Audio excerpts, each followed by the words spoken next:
네, 다시 시작하도록 하겠습니다. 네, 조금 전에 이 세금계산서 발급 특례 내용 보셨었는데요. 이렇게 장기 할부 판매, 그리고 재화 용역의 계속적 공급의 경우에는 원래는 대가의 각 부분을 받기로 한 때 공급 시기가 여러 개였죠. 공급 시기가 여러 개가 되는 각 대가를 받기로 한 때였는데, 만약에 이 공급하는 자가, 사업자가 그냥 세금계산서를 발급하면 미리 세금계산서를 그냥 전체 금액에 대해서 뭐 이게 발급을 하면은 그때를 그냥 세금계산서 공급 시기로 이렇게 보게 됩니다. 대가를 받았는지 여부에 상관없이. 그래서 그냥 공급 시기가 하나가 될 수도 있고 세금계산서 발급을 언제 했느냐에 따라서 요거는 공급 시기가 달라지게 됩니다. 그리고 지금까지 선발급 세금계산서를 보셨는데요. 그 다음에는 공급 시기 이후에 세금계산서를 발급하는 그런 내용입니다. 공급 시기 후에 보통 월 합계 세금 계산서를 이렇게 발행을 하는 건데요. 내용을 보시면은 보통 한 달 거래처별로 공급받는 그 매입자별로 거래처별로 이렇게 그 매달 1일부터 말일까지 공급가액 합계액을 전부 한꺼번에 합쳐가지고 작성 연월, 이게 공급식이죠. 작성 연월일을 해당 월일 말일로 해서 월말 그 뭐 12월 31일, 뭐 1월 30일 이렇게 해서 다음 달 10일까지 발급을 하면은 요건 적정하게 발급된 세금계산서로 보고 있습니다. 매 공급 시기마다 매번 이렇게 일일이 하나씩 발급하는 게 너무 번거롭다 보니까 이렇게 한 달치 다 모아가지고 작성 연월일, 공급 시기를 그 말일, 월의 말일로 해서 다음 달 10일까지 발급하면은 요거는 적정한 걸로 보고 있고요. 그다음에 두 번째는 요거 똑같이 그 거래처별로 공급받는 상대방별로 그 한 달 범위 안에서 매달 한 달 범위 안에서 정한 그 한 달 범위 안에서 임의로 정한 기간의 공급가의 합계액을 그 기간의 종료일 있죠. 임의로 정한 뭐 1월부터 1일부터 15일이면은 15일 그 기간의 종료 15일을 작성 연월일 공급 시기를 하고 그리고 다음 달 10일까지 발급하면은 그것도 적정하게 보고 있습니다. 그리고 만약에 뭐 한 건을 공급하더라도 만약에 그거를 바로 그 공급일에 바로 발급하지 못하더라도 뭐 관련 서류에 의해서 그게 입증이 된다면, 실제 거래 사실이 확인된다면, 그것도 해당 그 공급 시기, 거래일을 작성 연월로 하고 다음 달 10일까지 발급하면은 그것도 뭐 적정한 세금 계산서로 보고 있습니다. 그러니까 딱 그 공급 시기 그 날짜에 발급 못했더라도 다음 달 10일까지만 발급하면은 이게 그 적정하게 발급한 걸로 세금계산서 보고 있습니다. 이렇게 후발급 세금계산서도 보셨고요. 요 정도로 공급 시기하고 세금계산서에 대해서 내용 살펴봤습니다. 그리고 다음으로 보실 내용은 과세표준 이렇게 살펴보려고 하는데요. 과세표준은 우리 그 공급가액을 합한 금액, 우리 판매한 가격을 합한 금액, 이렇게 뭐 보시면 되실 텐데요. 잠깐 우리 신고서 내용 한번 서식 내용 살펴보도록 하겠습니다. 우리 부가가치세 이렇게 신고할 때 이런 신고서에 작성을 해서 기재를 하게 되는데요. 여기 뭐 과세표준 이렇게 보시면은 과세표준 부분 보시면은 어, 금액 기재하게 돼 있는 거죠. 이게 여기 공급 가액을 기재하게 되는 거고 우리가 판매한 그 제품 가격에서 부가가치세 제외한 금액이죠. 그거를 공급 가액이라고 하는데요. 이 금액 부분에 그 판매 금액, 공급 가액을 기재하게 되고 여기 10% 세액, 부가가치세 10% 요거를 세액에다 기재를 하게 됩니다. 그래서 기본적으로는 과세 표준하면은 여기 잘하면 과세 표준은 그 공급가액의 합계, 요거 합계 금액 보이시죠? 공급가액의 합계 요거를 과세 표준으로 이렇게 보고 있고요. 네. 요 과세 표준에 대해서 살펴보겠습니다. 음. 기본적으로는 그 공급하고 받은 부가가치세를 제외한 금액이죠. 그거를 공급가액이라 한 공급가액의 합계. 이렇게 보시면 되겠습니다. 그래서 그 가액에 부가가치세가 포함됐는지 불분명하면은 보통은 포함되어 있는 걸로 봐서 뭐 110분의 100을 곱한 금액을 공급가액이라 하고 그 포함되지 않은 것이 명백하다면 그 대가로 받은 전부가 지금 공급가액이 되는 거고 뭐 이런 내용은 있는데요. 이거 간단하게 보시고 그래서 기본적으로는 금전으로 받은 대가, 부가가치세를 제외한 금액이죠. 공급가액의 합계. 원칙적으로는 대금, 뭐 수수료, 기타 명목 여하 불구하고 실질적으로 대가 관계가 있는 모든 금전적 가치를 말합니다. 그래서 뭐 장기 할부 판매나 뭐 할부 판매의 경우는 보통 처음 가액을 계약할 때 그 이자 부분까지 다 감안해서 그거 포함해서 가액을 산정하다 보니까 이 장기 할부나 할부 판매 경우는 이자 상당액까지 포함한 금액을 그 공급가액으로 보고 있고요. 그다음에 뭐 운송보험료, 운반비, 하역비 이런 것도 포함돼 있고 개별 서비스, 교통에너지세 뭐 이런 것도 포함돼 있습니다. 그리고 만약에 우리가 부동산 임대하고 월세 등을 받는데 공공요금을 같이 받는 경우가 있는데요. 이렇게 공공요금을 받는데 이거 별도 구분 없이 이렇게 받는 경우라면은 전체 금액, 공공요금으로 받은 금액까지 다 포함해서 그 과세표준을 포함해서 신고를 해야 하는 거고요. 원칙적으로는. 하지만 보통은 이렇게 공공요금은 구분해서 받고 그것만 납입 대행해서 받는 경우라면은 그 공공요금은 과세표준에 포함하지 않고 제외하고 이렇게 신고를 하게 됩니다. 보통 이렇게 납입 대행만 하는 거죠. 공공요금을. 이런 경우는 제외하고서 신고를 하게 됩니다. 과세표준에 포함은 되지 않는 거죠. 음. 외화로 받는 경우는 그냥 참고하시면 되시고요. 음, 과세표준 내용 보시면 기본적으로 외상 판매나 뭐 할부 판매 할 때는 그 받는 총 가액 이렇게 되고요.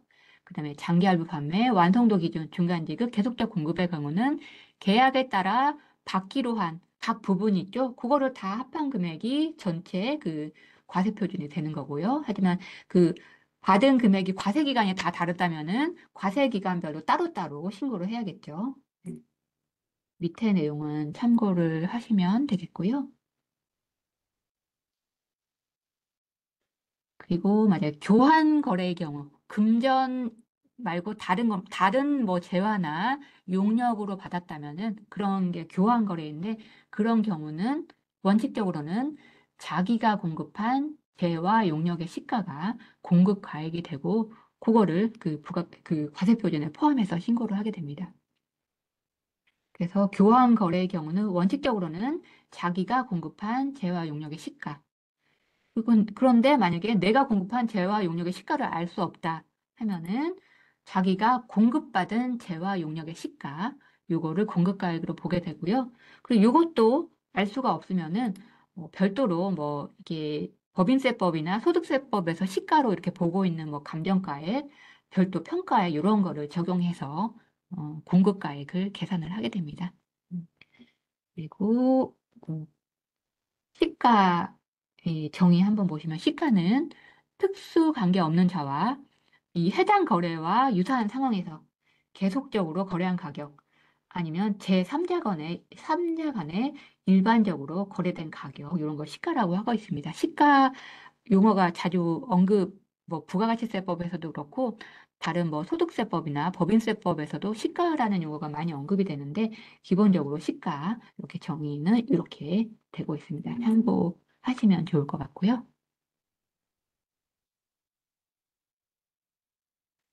그리고 공급가액은 원칙적으로는 자기가 공급한 재화 용역의 시가이고요. 하지만 무상 공급을 하는 경우도 있다고 앞에서 살펴봤는데요. 재화를 무상 공급했을 때도 이거 과세 대상이라고 앞에서 살펴봤습니다. 그랬을 때 이때 공급가액은 기본적으로는 시가 이렇게 되고요. 그 다음에 용역의 경우는 무상으로 공급한 경우 원칙적으로 과세 대상이 아니라고 앞에서 살펴봤었는데요. 다만 예외적으로 특수관계인에게 부동산 임대 용역을 무상으로 공급한 경우는 과세 대상이라고 했었고, 요때도 똑같이 시가로, 공급가액을 시가로 봐서 과세를 하게 됩니다. 저가로, 무상 아니고 그냥 무상은 아니지만 좀 저가로 이렇게 공급을 한 경우는 특수관계인 간에 이렇게 저가 공급했다면 시가로 과세하게 되고, 특수관계 아니라면은 그냥 그 거래가액을 이렇게 인정을 하게 됩니다. 원칙적인 이런 내용들이고요. 그리고 만약에 그냥 참고적으로 한번 보시면은 특수관계인, 부당하게 낮은 대가 이 부분인데요. 특수관계인에게 재화 용역을 공급하고 부당하게 낮은 대가를 받거나 아니면 뭐 대가를 받지 않은 경우에로서 조세 부담을 부당하게 감소시킬 것으로 인정되는 경우는 이런 그 거래한 가액을 인정하지 않고 시가를 공급가액으로 해서 이렇게 과세되는 경우가 있는데요. 이렇게 특별히 뭐 좀 부당하게 이렇게 낮은 대가를 받은 걸로 인정되는 경우만 이렇게 시가로 과세할 수 있다는 거 그냥 참고적으로 보시면은 좋을 것 같습니다. 이렇게 과세표준 부분 간단히 살펴보셨고요. 다음에는 납부세액 부분도 살펴보도록 하겠습니다. 이것도 잠깐 신고서, 앞에서 보셨던 신고서 먼저 좀 살펴보고 있는데요. 우리가 지금 과세표준 부분 살펴보셨고요. 과세표준의 10% 이렇게 곱한 게 매출세액이 되겠죠. 그래서 과세표준하고 매출세액 이 부분 살펴보셨고, 지금 납부세액 지금 살펴보려고 하는데, 납부세액은 요 매출세액에서, 앞에는 요 매출세액에서 지금 우리가 보는 매입세액, 차감한 금액이 납부세액이 되는 거고, 거기서 뭐 추가로 뭐 공제하거나 이렇게 감면하는 거 아니면 뭐 가산세 이런 거 가산해서 최종적으로 이렇게 납부할 세액 아니면 환급받을 세액 이런 게 결정이 되게 됩니다. 그래서 지금은 요 매입세액 부분 우리가 살펴보려고 하고 있습니다. 다시 내용 돌아오면요. 네. 납부세액 계산하는데 아까 매출세액 보실 거고 매입세액 이렇게 살펴보실 거고 그리고 우리가 매입세액을 공제받는데 공제받지 못하는 매입세액도 있거든요. 이런 내용들도 살펴보도록 하겠습니다.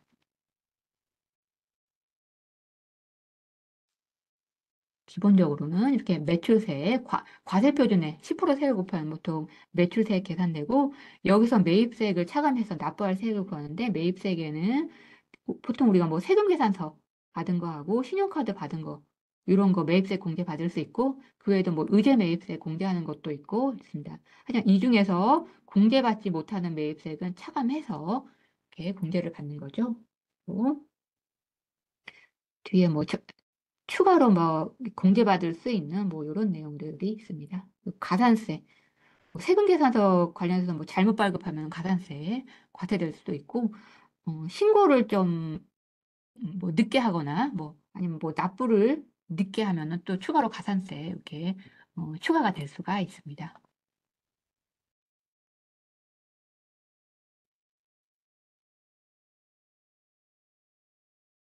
예, 기본적으로는 과세표준에 10% 세율 곱하면은 그 매출 세액이 되는데 다만 뭐 간주 임대료나 이외에 뭐 공급으로 간주하는 실제로 부가가치세를 상대방으로부터 이렇게 10%를 받지는 못했지만은 공급으로 간주하는 이런 것들이 있다 보니까 뭐 과세표준에 세율 10% 곱한 거하게 하고 뭐 실제 이 매출세액하고 실제 그 공급받는 자로부터 그 징수한 그 부가가치세가 일치하지는 않는 경우가 있습니다. 이런 간주 공급이나 간주 임대료가 있다 보면은 매출세액은 간단히 이렇게 보고요. 이 매입세액, 우리가 환급받을 수, 공제받을 수 있는 이렇게 매입세액 살펴보도록 하겠습니다. 기본적으로는 음, 우리가 뭐 재화 용역을 우리가 매입할 때도 부가가치세를 거래 징수 당하잖아요. 그거에 대해서 우리가 나중에 부가가치세 신고할 때 공제를 받을 수가 있는데 그래서 재화 용역을 공급받는 경우 부가가치세 과세대상 재화 용역을 공급받으면서 우리가 부가가치세를 거래징수 당한 그거를 공제받을 수 있는 거고 그리고 수입한 경우 수입한 경우도 우리 세관에서 수입세금 계산서를 받게 되는데요. 부가가치세 납부하고 수입세금 계산서 받게 되는데 그거에 대해서도 공제를 받게 됩니다. 그래서 기본적으로는 공제 대상이 내 과세 사업을 위해서 사용하거나 사용할 목적, 나의 과세 사업을 위해서 사용하거나 사용할 목적이죠. 면세 사업은 안 되고요.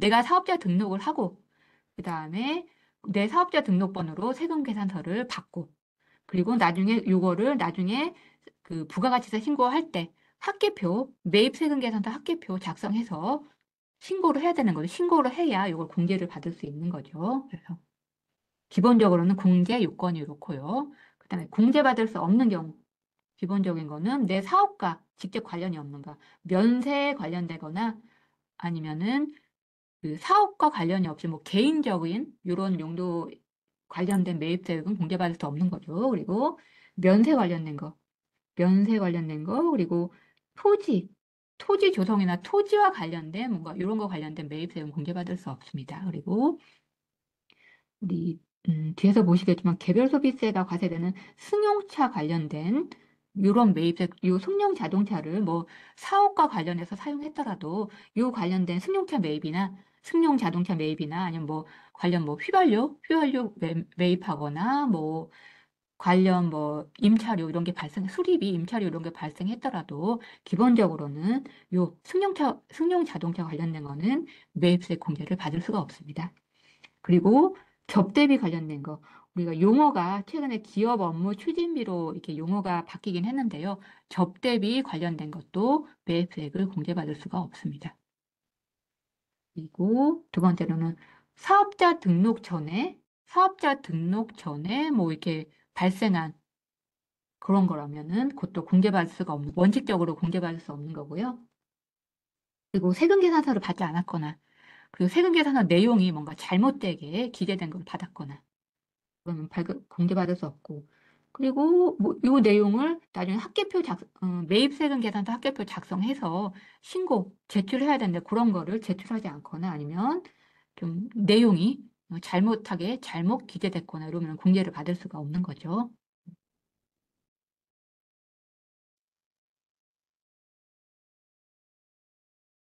기본적으로는 자기의 과세 사업에 사용하기 위해서 재화 용역을 공급받은 거는 그리고 재화를 수입한 경우 공제가 가능한데 그래서 세금 계산서를 받거나 기본적으로 세금 계산서 받는데 세금 계산서 받지 않더라도 보통 우리 신용카드로 결제하고 신용카드 그 영수증 받는 경우도 있는데요. 신용카드 영수증 받는데 그게 부가가치세가 별도로 기재된 이런 영수증을 받게 되는데 이런 거 받았을 때도 매입세 공제 가능합니다.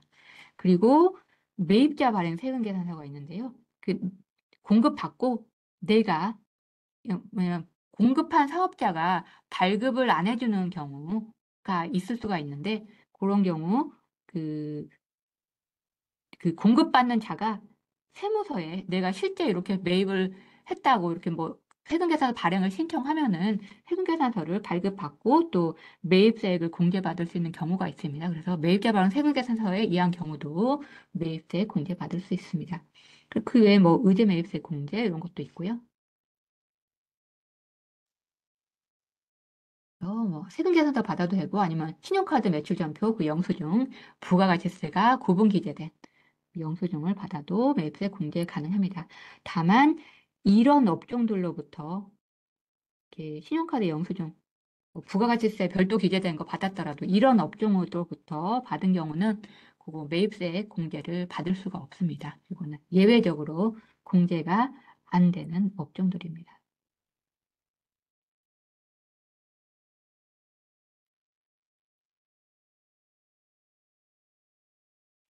오, 앞에서 보셨던 그 매입자 발행 세금 계산서 요거 내용 뭐 우리가 세금 계산서를 못 받았을 때 세무서에다가 이렇게 신청할 수 있는 이런 절차가 있는데 이 내용 한번 살펴보도록 하겠습니다. 네.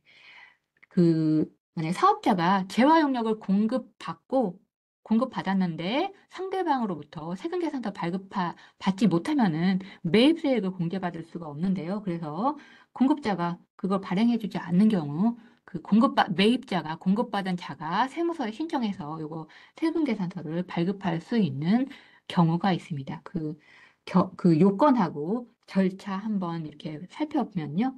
보통은 그 공급 시기가 속하는 과세 기간이 끝나고 나서 그때부터 1년 이내에 이거를 신청이 가능합니다. 올해부터도 작년까지는 6개월 이내에 이거 신청했었는데 올해부터는 이렇게 1년 이내에 그거 신청하면은 그거 발급 가능하고요. 신청 대상은 그 거래건당 공급 대가가 아까 공급 가액은 부가가치세가 포함되지 않은 금액이라고 했고 공급 대가는 요거는 부가가치세가 포함된 금액이거든요. 그래서 공급 가액, 공급 대가 저희 그 용어가 좀 다른데요. 요거는 부가가치세가 포함된 금액이 5만 원 이상인 거래를 했는데 요거에 대해서 세금계산서 발급 못 받았다. 그러면은 신청을 할 수가 있습니다. 작년 2월까지는 거래건당 10만 원 이상인 경우만 신청 가능했는데 지금 그 이후에 개정이 돼서 지금 5만 원 이상인 경우 신청이 가능합니다. 그래서 신청 요거 절차 한번 보시면은 공급받은 자가 매입자가 요거는 세무서에 신청을 하게 됩니다. 이거 실제 거래했고 세금계산서를 발급을 하겠다고 신청하는 거죠. 그러면 그 매입자 관할 세무서에 이렇게 신청을 하시면 되고요. 그러면은 그 세무서에서 요거 요건을 뭐 이런 1년 이내인지 뭐 금액 이런 거 형식적인 요건을 검토한 다음에 그 요건이 맞으면은 요거를 공급자 관할 세무서로 이렇게 자료를 통보를 하게 됩니다. 그러면은 공급자 관할 세무서 담당자가 요 내용을 확인하고 공급자 뭐 실제 공급이 있었는지 요거 이런 내용들을 확인한 다음에 그 결과를 통지를 해주게 됩니다. 실제 공급이 맞다, 뭐 실제 거래가 없었다, 뭐 이런 거를 결과를 통지를 해주게 되는 거죠. 그러면 이 결과를 받아서 실제 거래가 있었다, 이런 내용으로 그 통지가 오면은 이 신청이나 이런 통지를 받으면은 본인이 이렇게 세금계산서를 발급을 하고 그리고 이 결과 통지를 받으면 실제로 발급을 하지 않더라도 이게 별도로 이게 거래가 있었던 걸로 인정되기 때문에 요거에 대해서 그 매입세액을 공제를 받을 수 있게 됩니다. 그래서 요 요건 1년 이내에 그리고 거래건당 공급대가 부가가치세 포함된 금액 5만 원 이상인 거래에 대해서 세금계산 발급받지 못한 경우 이렇게 세무서에 신청하셔서 매입세액을 공제를 받을 수가 있습니다. 매입자 발행 세금계산서 보셨고요. 그리고 뭐 매입세 공제 시기는 그 뭐 일반적인 경우는 그 거래 시기, 공급 시기가 속하는 보통 우리 확정 신고 기간이죠. 1월부터 6월, 뭐 7월부터 12월 이렇게 해서 그 과세 기간, 거래 시기가 속하는 과세 기간 부가가치세 신고할 때 매출세액에서 공제를 받을 수 있는 거죠. 매입세액 차감해가지고 그 신고 납부를 하니까 공제를 받을 수 있는 거고 수입의 경우는 뭐 수입일을 속하는 그 과세 기간 그 부가가치세 신고할 때 공제받을 수 있는 거고 더 자세한 내용은 참고적으로 보시면 되시고요. 매입세 공제 그 내용 살펴보셨고, 그 다음에는 공제를 받지 못하는 불공제되는 매입세액에 대해서 살펴보시겠습니다. 이런 경우에 해당하는 경우는 우리 그 매입세 내가 그 재화 용역을 공급받고 부가가치세를 거래 징수 당하더라도 요 매입세액을 공제받지 못하는 그런 내용들입니다. 뭐 기본적인 내용도 보시면 세금계산서 받지 않은 경우 당연히 세금계산서나 신용카드 영수증 받지 않은 경우 당연히 공제 못 받는 거고요.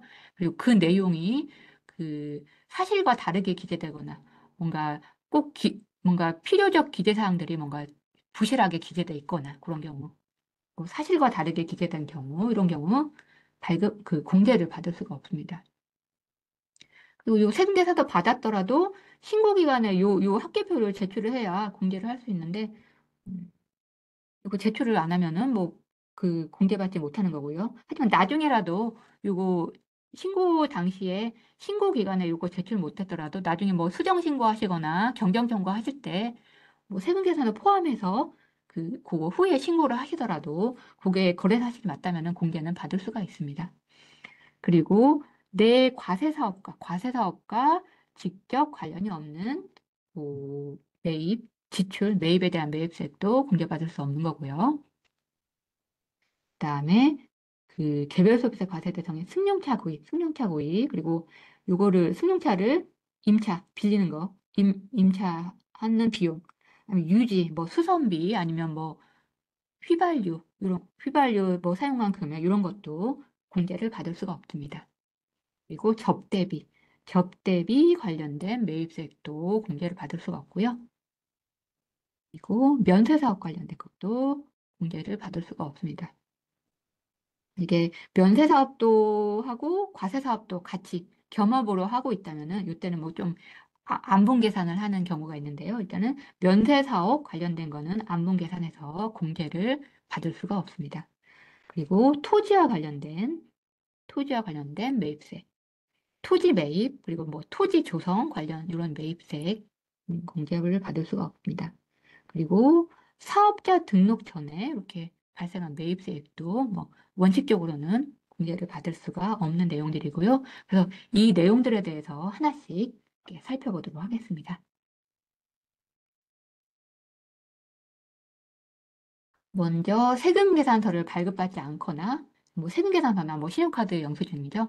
이런 거를 발급받지 않거나 내용이 부실하게 기재되어 있거나 사실과 다르게 이렇게 세금계산서를 받은 경우 이럴 때 공제를 받을 수가 없습니다.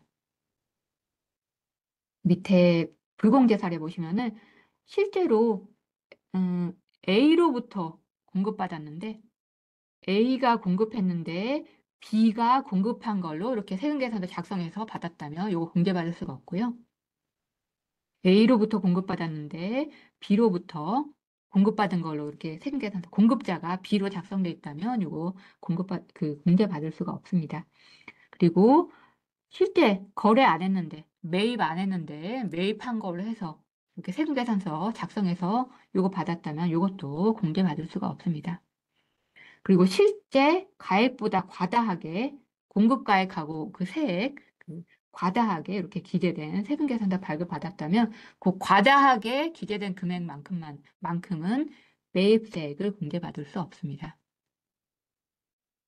그리고 당연히 뭐 폐업자나 그리고 그 4,800만 원 미만 간이과세 그 세금계산서 발급할 수 없는 그 4,800 미만 간이과세자로부터 뭐 세금계산서 받았다면 이 사람들은 세금계산서 원래 발급할 수 없기 때문에 혹시나 요 사람들로부터 받았다면은 이것도 공제를 받을 수가 없는 거고요.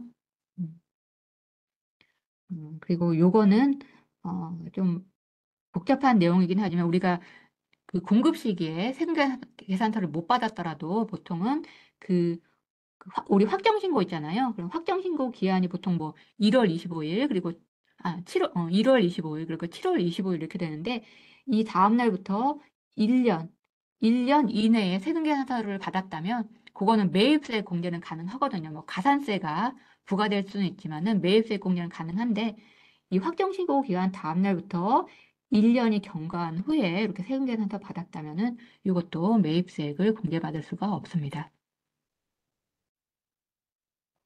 세금 계산서 관련 매입세 공제고요.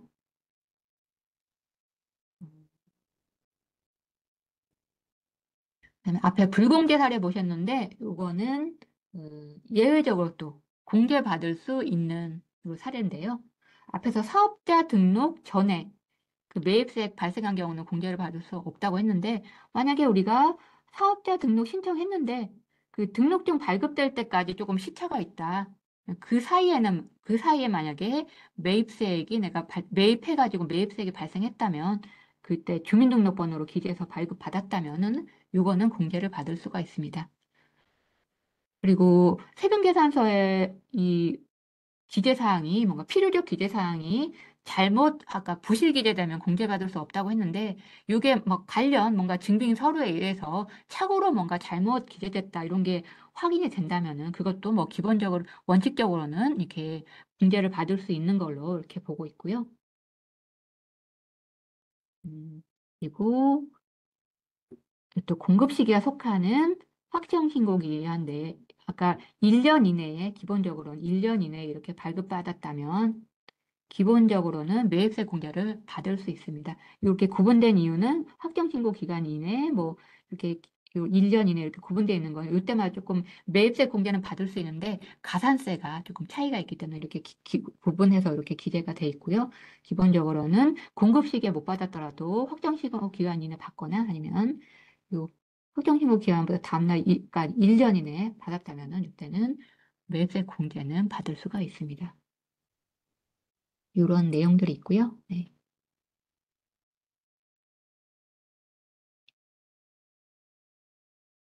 이 내용은 조금 복잡한 내용이어서 뭐 그냥 참고하시면 되실 것 같습니다. 그리고 아까 매입처벌 세금계산서 합계표를 신고기간에 부가가치세 신고기간에 포함 신고서에 첨부해가지고 제출을 해야 되는데요. 이거 제출 안 하면은 당연히 공제를 받지 못하지만 그때 신고 기간 때 제출을 못했더라도 이거 합계표를 나중에 수정 신고할 때 당초 신고한 내용에 수정 신고하면서 같이 제출하거나 수정 신고는 당초 신고한 내용보다 내용보다 더 납부세액이 더 많아야 되는데 당초에 잘못 신고했다 그러면 수정 신고를 하게 되는데 그걸 수정 신고라고 하는데 그때 같이 제출하면은 매입세 공제 받을 수 있고요. 그다음에 정정 청구가 있는 경정 청구는 당초 신고했는데 그것보다 어, 다시 보니까 그것보다 이게 납부세액이 적어야 되는데 잘못 신고했다 그러면 경정 청구를 하게 됩니다. 이런 경우도 합계표 이때 가서 제출하면은 공제를 받을 수가 있습니다. 이게 수정 신고, 경정 청구 있고요. 그다음에 신고 기간에 내가 부가가치세 신고 못했는데 기한 후 신고, 나중에라도 다시 이게 신고를 할 수 있습니다. 기한 후 신고. 근데 기한 후 신고하면서 합계표 제출하면은 그것도 매입세 공제 가능합니다. 그리고 합계표 잘못 기재해서 제출했다고 하더라도 실제로 착오로 잘못 기재했는데 세금 계산서에 의해서 실제 거래 사실이 확인되면은 당연히 공제를 받을 수 있는 거고요. 네. 매입처벌 세금 계산서 합계표 관련 내용이었습니다.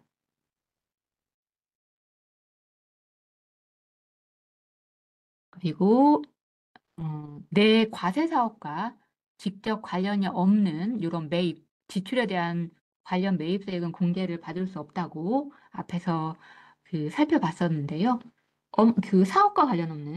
사업과 관련 없는 자산을 취득하거나 유지, 관리하는 이런 데서 발생한 이런 거 관련한 매입과 관련한 매입세액 있겠죠. 이것들은 공제를 받을 수가 없습니다.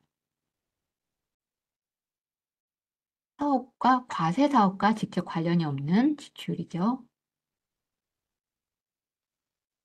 그리고 다음은 이게 승용 자동차 관련 매입세액인데요. 음, 원칙적으로는 개별소비세법에서 과세 대상인 개별소비세법에 따른 과세 대상인 요 승용 자동차 관련해서는 이렇게 관련 매입세액을 공제받을 수가 없습니다. 모든 자동차가 아니고 어, 8인승 이하 승용 자동차 경차는 제외하고요. 8인승 이하 승용 자동차는 개별 소비세 과세 대상인데요. 그러면 이런 개별 소비세 과세 대상인 경우는 우리 부가가치세법에서 매입세액을 공제할 수 없는 걸로 이렇게 규정하고 있습니다. 8인승 이하 승용차, 이런 9인승 이상 승용차, 승합차, 기타 차량은 과세 대상이 아니거든요. 개별 소비세 과세 대상이 아니어서 우리 부가가치세법에서도 매입세 공제 가능하고요. 네. 기본적으로는 이렇게 가고 있습니다. 다만 이런 운수업이나 자동차 판매업, 자동차 임대, 렌트 이런 거 있죠. 그리고 운전학원, 무인 경비업, 출동 차량 이런 걸로 사용하는 승용차의 경우에는 이거를 영업용으로 보거든요. 요런 사업자가 승용 자동차를 요런 업무, 요런 용도로 사용한다면 이거를 영업용으로 보고 있는데 그런 경우에는 예외적으로 이렇게 여기 당연히 공제고 요거 예외적으로 요거를 매입세액을 공제해 주게 됩니다. 이런 업종에서 이런 용도로 사용하는 경우에만 매입세액을 공제하게 됩니다. 그래서 기본적으로는 8인승 이하 승용차는 관련된 거는 매입세액 불공제 대상입니다.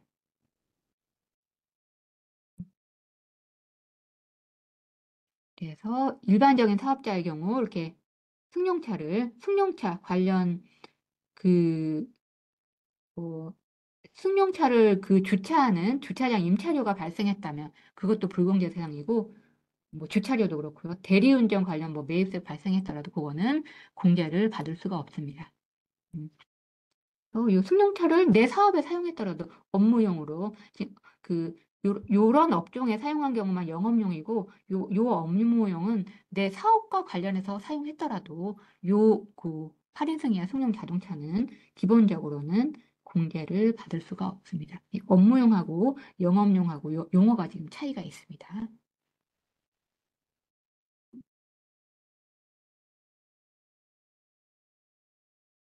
또 다음에 보실 내용이 접대비, 기업 업무 추진비 이렇게 용어가 바뀌었는데요.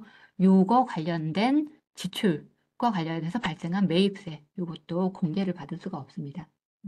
뭐 명목 여하에 불구하고 접대비 관련된 매입세액은 공제가 안 되고요. 우리 법인세나 소득세의 경우는 그 한도를 계산해서 일정 한도까지는 접대비를 비용으로 인정을 해주고 있는데요. 이거하고 다르게 부가가치세법에서는 뭐 별도 한도가 있는 게 아니고 그냥 접대비 관련된 매입세액은 공제를 받을 수가 없습니다. 그게 좀 차이가 있습니다.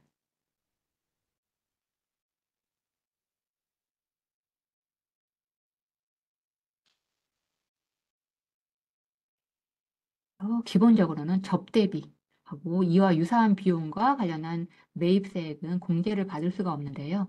하지만 사업자가 자기 사용인에게 이 복리후생 목적으로 무상 지급하는 이런 경우, 뭐 작업복이나 음식물 이런 거를 제공하는데, 이거 관련해서 내가 그 작업복이나 음식물을 매입하면서 부가가치세를 거래징수 당했다, 매입세액이 발생했다 그러면 요거는 공제 가능합니다. 자기 사용인 직원들이죠. 직원에게 복리후생 목적으로 무상으로 지급하는 작업복, 그리고 음식물 이런 거죠. 그리고 뭐 직원 야유회, 직원 체육대회 이런 거 관련된 매입세, 그거 관련해서 뭔가 매입을 했는데 매입세액이 발생했다고 그러면은 그것도 공제 가능합니다. 직원 야유회, 그럼 뭐 체육대회 이런 거. 하지만 다만 예외적으로 뭐 직원 야유회 같은 데서 경품, 뭔가 제품을 매입해서 이거를 그 야유에서 경품 등으로 제공했다면은 요 경품 관련된 매입세액은 공제가 안 됩니다. 예를 들어 경품 이런 거는 공제받을 수가 없습니다.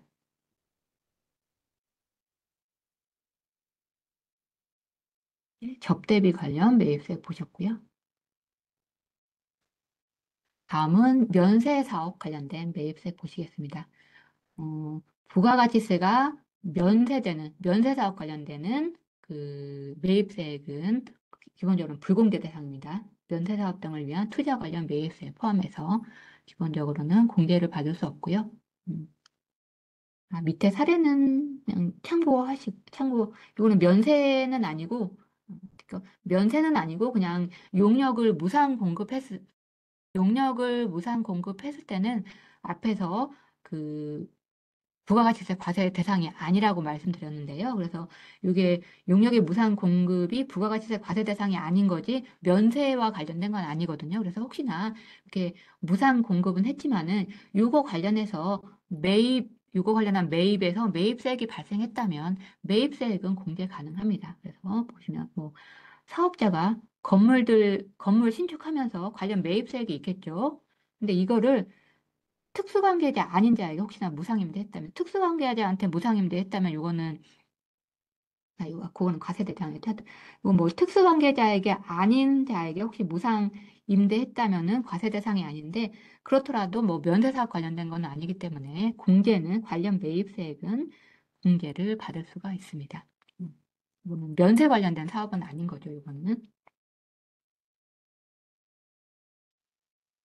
면세사업 관련 그 매입세 보셨고요. 다음에 보실 내용은 토지와 관련된 매입세액입니다. 토지와 관련된 매입세액도 공제를 받을 수가 없는데요. 토지 조성과 관련해서 발생한 그런 비용을 지출하면서 매입세액이 발생할 수 있는데 그 관련 매입세액도 공제를 받을 수가 없습니다. 토지 취득, 뭐 형질 변경, 공장 부지 이런 거 매입과 관련해서 발생한 매입세.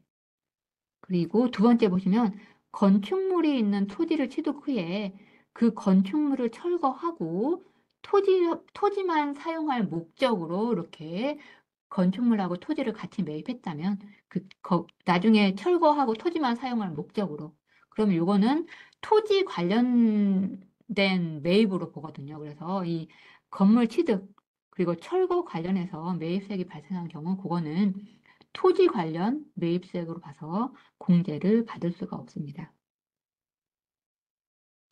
이 관련된 내용 뭐 뒤에서 한번 살펴보시면은 만약에 토지가 10억이고 건물이 1억 이렇게 해서 요거를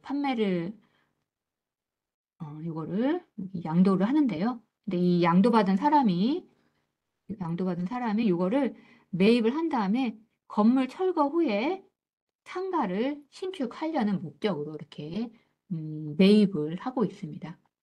그래서 건물 1억, 토지 10억 이렇게 판매하는 거죠. 그랬을 때 이게 요거는 토지는 부가가치세 면세 대상이고 토지 판매는 부가가치세 면세 대상이거든요. 그래서 앞에서 보셨던 것처럼 세금 계산서 발급 대상이 아니고 그냥 계산서 발급 대상이고 어차피 부가가치세도 발생하지 않는 거죠. 그냥 토지는 10억 계산서 발급되고 건물에 대해서만 공급가액 1억 원 그리고 거기에 뭐 세금계산서에 부가가치세 1천만 원 이렇게 기재해서 하게 되는 거죠. 음. 그래서 공급가 1억 원 그리고 부가가치세 1천만 원 해서 이렇게 매입자는 그 토지하고 건물을 매입을 하게 됩니다.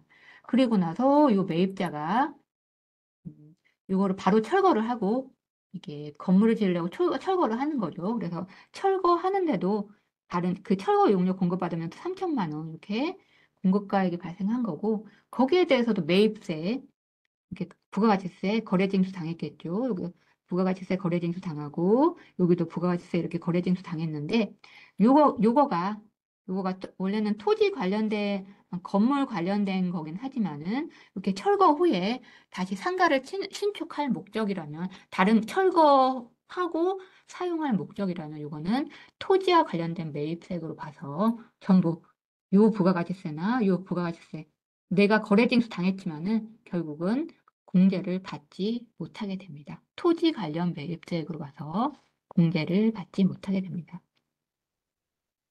요게 토지 관련 매입세액이고요.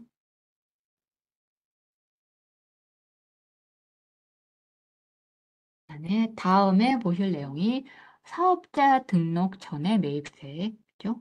원칙적으로는 사업자 등록 전에 매입이 발생했다면은 그거는 불공제 대상입니다. 하지만 예외적으로 또 이것도 예외가 있는데요.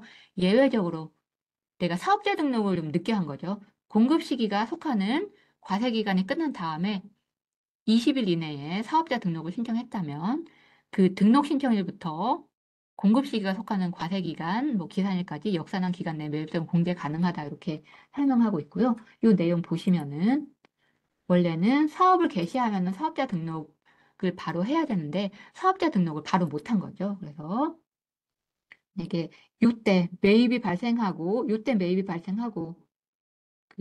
부가가치세를 거래 징수 당했는데 사업자 등록은 이 과세 기간에 못 하고 6월 30일 지나서 만약에 7월 20일까지 했다면 7월 20일까지 사업자 등록을 했다면 요 기간에 발생한 매입세액은 예외적으로 공제를 받을 수 있도록 이렇게 별도로 규정을 하고 있습니다.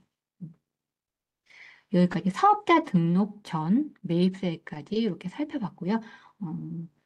이렇게 하면서 지금 요 과정까지 해서 납부세액까지 이렇게 기본적인 내용, 전반적인 내용에 대해서 살펴봤습니다. 그래서 혹시 요 전반적인 내용 중에서 더 자세한 뭐 궁금한 내용 있으시면은 다른 그 세법교실 과정에 뭐 공급시기 관련된 내용도 있고 막 신고서 작성 그리고 또 추가로 매입세 공제 관련된 세법교실이 따로 있거든요. 그래서 필요하시면은 그런 내용도 한번 더 들어보시면은 관련 내용 자세하게 이렇게 다시 들어보실 수 있는 기회가 될 것 같습니다. 그래서 오늘은 내용 여기까지 하고 이만 마치도록 하겠습니다. 예, 고생 많으셨습니다. 감사합니다.